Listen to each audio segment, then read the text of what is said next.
Lengserkan. Anda dilengserkan.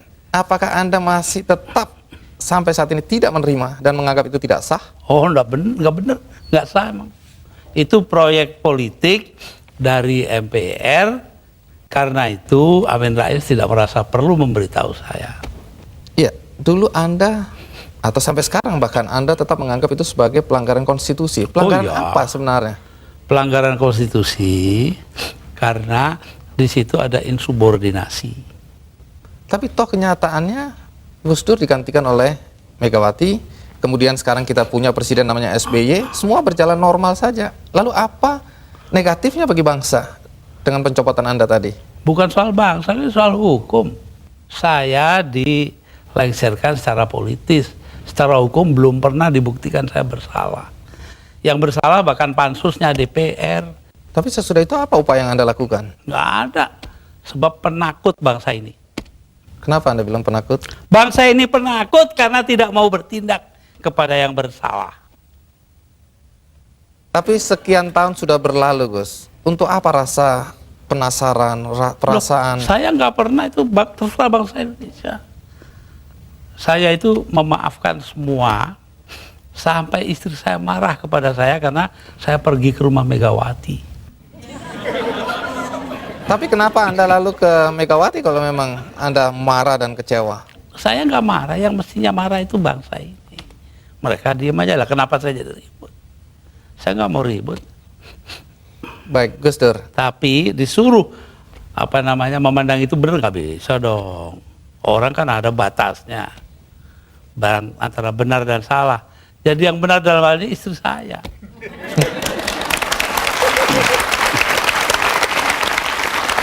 Tapi kenapa Gus Dur nggak mau nurut? Tanya dia, jangan tanya saya dah. 300.000 orang, Mas, tanda tangan supaya saya jangan berhenti jadi presiden. Tahu? Tapi saya bilang, daripada bangsa ini pecah dalam pertempuran, darah mengalir karena saya, mendingan saya lengser aja deh. Nah itu. Tapi omongan ini kan dibilang omongan ngawur, Gus. Karena faktanya ketika Anda bilang nanti jutaan orang akan datang masuk Jakarta, orang-orang dari Jawa Timur. Begitu ditunggu-tunggu nggak datang. Saya yang nahan kok.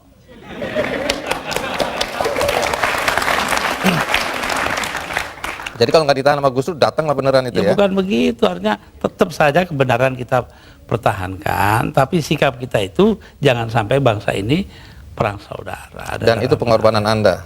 Ya, bagi saya bukan korban, biasa aja. Nah, satu pemandangan yang kurang elok, Gus. Anda keluar memakai celana pendek dan kaos oblong.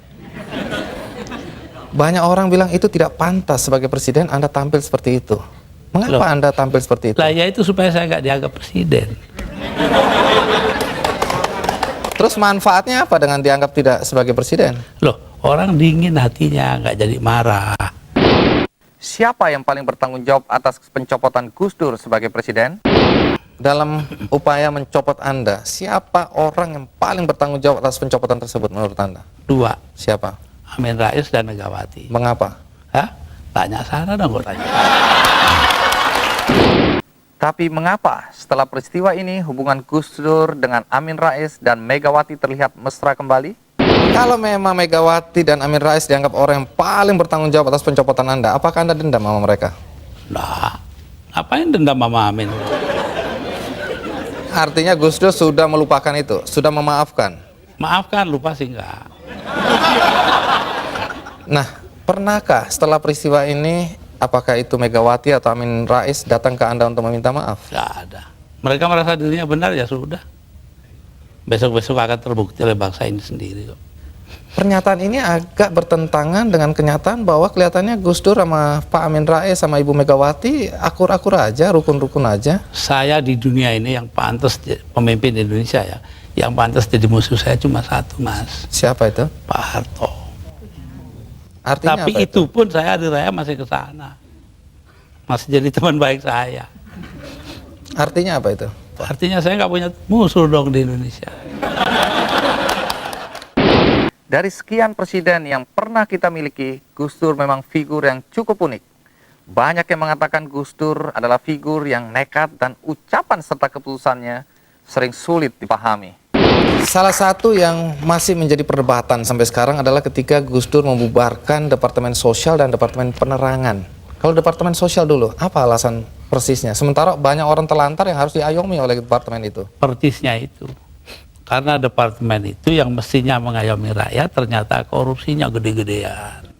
Sampai hari ini. Kalau membunuh tikus kan tidak perlu membakar lumbungnya. Oh memang. Kenapa Anda bakar lumbungnya? Bukan. Karena tikusnya sudah menguasai lumbung.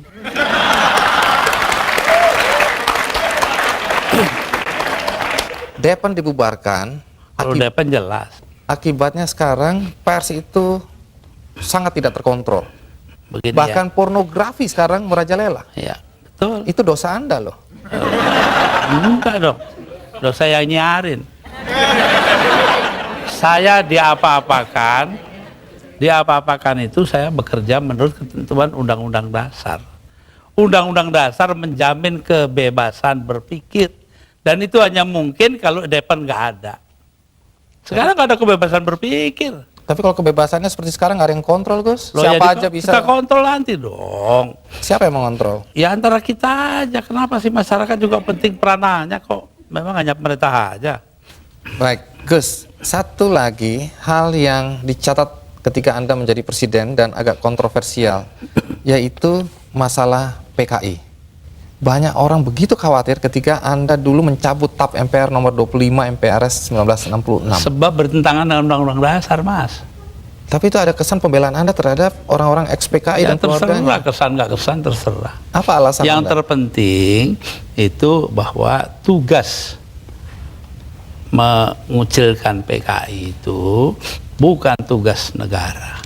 Itu yang penting. Apa artinya pemisahan agama dari negara kalau negara ngurusin segala hal? Padahal yang menentang PKI kan cuma beberapa gelintir orang aja. Dengan keterbatasan fisik, ternyata Gus Dur tercatat sebagai presiden yang memiliki jadwal kunjungan ke luar negeri yang paling banyak. Hanya dalam kurun 20 bulan kepemimpinannya yang singkat itu, dia sudah melakukan kunjungan ke negara sebanyak 80 kali. Jadi Gus Dur merasa itu karena jasa Gus Dur? Bukan, artinya tugas saya begitu. Bakal saya berjasa itu adalah soal kedua. Tapi ada yang menuduh bahwa Gus Dur ini sebenarnya menggunakan aji mumpung. Mumpung jadi presiden, dibayarin negara, keliling jalan-jalan. Allah nanti sejarah akan membuktikan. Tapi Gus Dur, perjalanan Anda itu menelan biaya sampai 52,7 miliar. Ya, tapi eksistensi Indonesia sebagai satu negara harganya jauh lebih tinggi. Jadi nggak bisa dipersoalkan itu biaya. Nggak bisa dipersoalkan. Loh kalau enggak kan udah dipakai oleh orang-orang brengsek itu.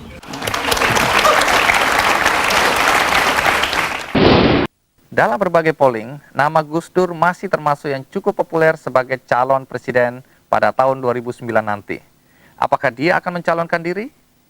Lantas bagaimana dengan hambatan fisik yang dulu sempat menghalanginya sebagai kandidat? Nama Gus Dur juga mulai disebut-sebut. Pertanyaannya, apakah Gus Dur juga berminat mencalonkan diri sebagai presiden pada pemilu 2009 nanti? Saya ini kalau diperintahkan oleh 5 sesepuh, ya saya akan jadi calon. Tanpa tim sukses, tanpa duit. Dulu begitu. Kalau Gus Dur maju tadi tanpa uang, tanpa macam-macam, lalu modal Gus Dur apa? Kepercayaan masyarakat. Apa Gus Dur yakin masyarakat masih percaya sama Gus Dur? Loh, bagaimana Anda? Ayo ikut saya yuk, nanti kalau saya ke situ Bondo. 250.000 orang. Berbanding 100 atau 200 juta, sedikit sekali itu Gus. Loh, kalau cuma dia, lah banyak. Saya ini tiap 2-3 hari sekali, 2 atau 3 hari sekali ini kiai kampung. Kalau mau ikut nanti hari Kamis ke Cicalengka dengan saya, tempatnya Ajengan Said.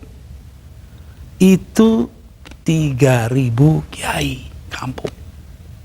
Kembali ke dalam konteks Gus Dur akan mencalonkan diri, katakanlah setelah mendapat restu dari 2 kiai lainnya.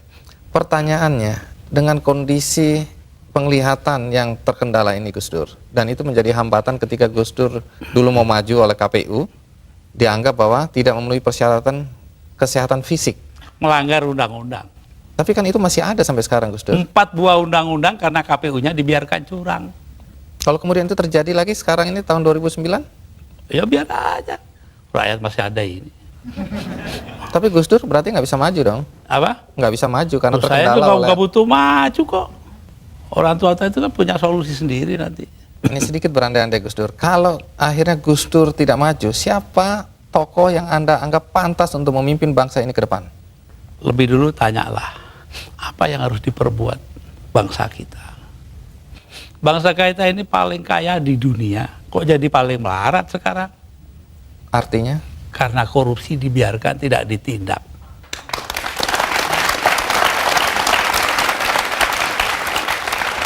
Jadi kalau harus menyebut tokoh, Gus Dur bisa nggak menyebut tokoh?